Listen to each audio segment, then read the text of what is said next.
Hi friends, பார்த்தீங்கன்னா பெரிய கல்யாணத்தை நம்ம பார்க்க காட்சி பார்க்கலாம். எனக்கு ஃபஸ்ட் டைம் தான் ஃபஸ்ட் டைம் பார்க்குறது. ஃபஸ்ட் டைம்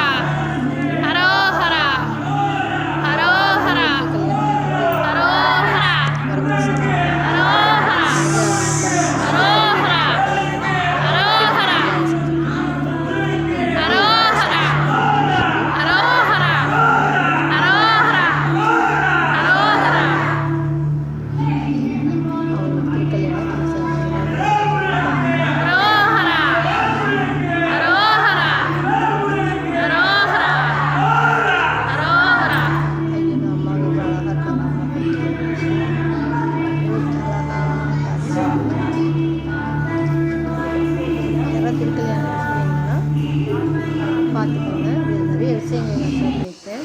இது எல்லாமே எனக்கு புது அனுபவமாக இருந்துச்சு. நம்ம மனித பிறவிகளுக்கு எப்படி நம்ம கல்யாணம் பண்ணுவாங்களோ அதே மாதிரி தெய்வத்துக்கு அந்த சாஸ்திரம் சம்பிரதாயம் எல்லாமே செஞ்சாங்க. அது இன்னமே எனக்கு ரொம்பவே மெய்சிலக்க வச்சு ரொம்ப பிரமிப்பாகவும் இருந்துச்சு. நம்ம இந்த பிறவியில் பார்த்துட்டோமேன்னு ரொம்பவே சந்தோஷப்பட்டேன் நான். ஏன்னா இன்ன வரைக்கும் நான் பார்த்ததே கிடையாது. எனக்கு பசங்க பிறந்துட்டாங்க, ஆனால் இருந்துமே நான் இன்ன வரைக்கும் நான் பார்த்ததே கிடையாது. இதான் எனக்கு ஃபஸ்ட் டைம். அவ்வளோதான் எனக்கு அவ்வளோ சந்தோஷத்தோடய இன்னும் எனக்கு வார்த்தைகளே வரல. அவங்களெல்லாம் பார்க்குறப்போ நான் எதிர்பார்க்கவே இல்லை அவங்க வீட்டுக்களை நான் பார்ப்பேன் அப்படின்ட்டு. தச்சமே எனக்கு அந்த செயல் அமைஞ்சிச்சு. நான் கூட ஃபங்க்ஷன் முடிஞ்சிருக்கும், ஸோ நமக்கு இது பண்ணி இருப்பாங்கன்னு நினச்சேன். பட் ஆனால் நான் போகிற நேரம் தான் கரெக்டாக அந்த ஐயாவை கொண்டு வந்தாங்க. அம்மாவும் எல்லாருமே வந்தாங்க. வந்து அவங்க திருக்கல்யாணம் நடத்துறதை பார்க்குறப்ப இன்னும் ரொம்ப சந்தோஷம். மன மகிழ்ச்சி பேரளவு. இந்த உலகத்துலேயே நான் என்ன சொல்ல பெரிய அதிர்ஷ்டசாலின்ற ஃபீல்மாக எனக்கு அது தோணுச்சு.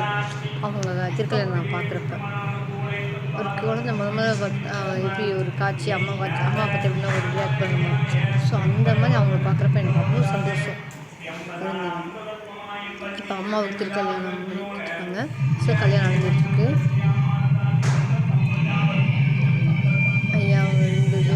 ஐயாவுக்கும் சரி அம்மாக்கள் 2 பேருக்குமே திருக்கல்யாணம் நடந்துருச்சு. வள்ளி தேவனாங்களுக்கு கல்யாணம் நடந்துருச்சு.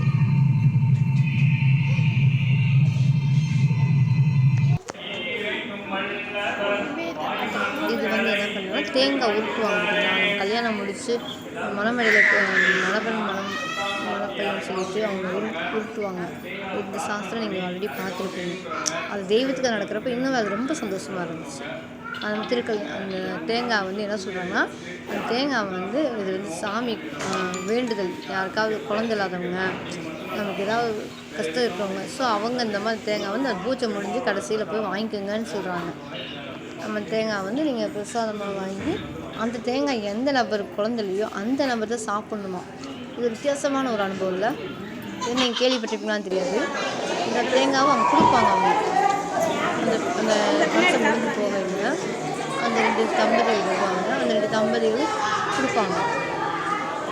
இவங்களில் எந்த தம்பதிகள் இருக்கிறாங்க, அவங்களுக்கு என்ன கஷ்டம் இருக்கோ அந்த கஷ்டங்கள் வந்து அந்த தேங்காய் வந்து நிவர்த்தி செய்யணும். ஸோ அதில் சக்தி வாங்கிட்டு அந்த மாதிரி ஒரு பூஜை பண்ணி அவங்க கொடுப்பாங்க.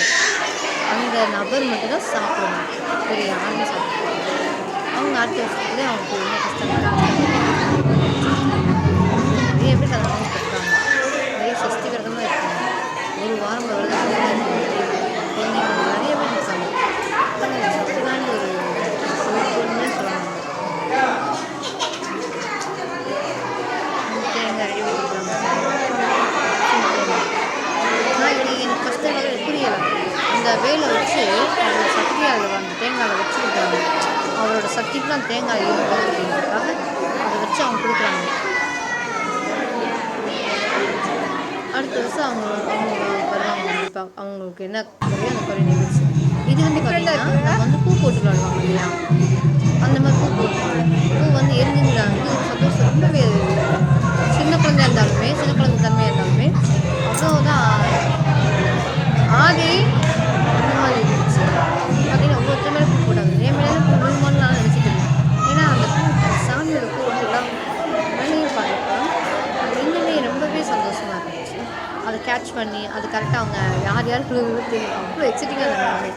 ஏன் பக்கமா உங்கள் பக்கமா அந்த ஆர்வத்தில் அவங்க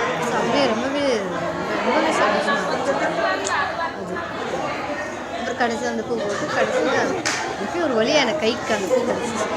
அப்போ நானும் தூக்கி அந்த சாமி நம்ம பூவை தூக்கி வீட்டுக்கு போடுறது அதுவே யார் கைக்கு போகுதோ அவங்க அதே மாதிரி அந்த சாமி மேலே அந்த பூவை தூக்கி எறியணும்.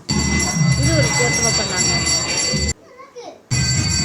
அப்புறம் பார்த்திங்கன்னா நம்ம சாமிக்கு வந்து என்னென்ன அலங்காரங்கள் பண்ணுவாங்க. இது வந்து அவங்க வந்து கண்ணாடி இது காமிப்பாங்க. அது செல்லேவும் அவங்க ஃபேஸை காட்டுவாங்க. இதை பார்த்திங்களா அவங்க ஃபேஸ் இதுன்னா நம்ம அவங்க அழகாக அவங்களே ரசிக்கிற மாதிரி இது ஒரு வித்தியாசமாக இருந்துச்சு. அதுக்கப்புறம் பார்த்திங்கன்னா அவங்க என்ன ஒரு பூந்தோறுன மாதிரி ஒரு மயில் வகையில் பண்ணுவாங்க. ஸோ அந்த மாதிரி அவருக்கு அந்த இது கொடுத்தாங்க. அது நம்ம சொல்லுவாங்க இல்லையா, விசிறி மாதிரி எல்லாம் ஒரு பூஞ்செட்டு வந்து அவர்கிட்ட காமிச்சு அவர் விசிறினாங்க. இது ரொம்பவே வித்தியாசமாக இருக்குது. இந்த கோயில் ரொம்ப வித்தியாசம் பண்ணாங்க. அது ஃபஸ்ட் டைமாக என்னன்னு எனக்கு தெரியல. இல்லை நான் வர ஃபஸ்ட் டைமாக அந்த கோயில் எனக்கு தெரியல. ஸோ அந்த மாதிரி ஒரு அவ்வளோ அனுபவம் அவ்வளோ அதான்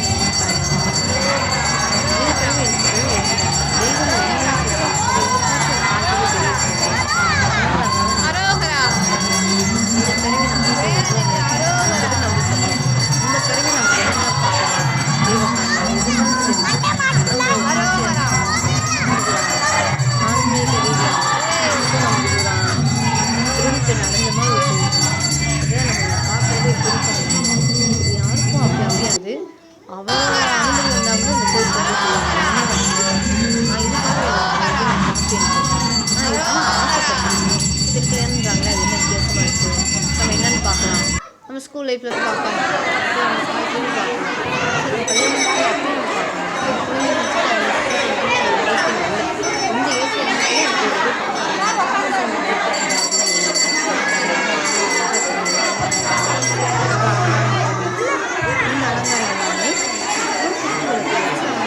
நம்புவீங்களா? குட்டில போய் அவங்க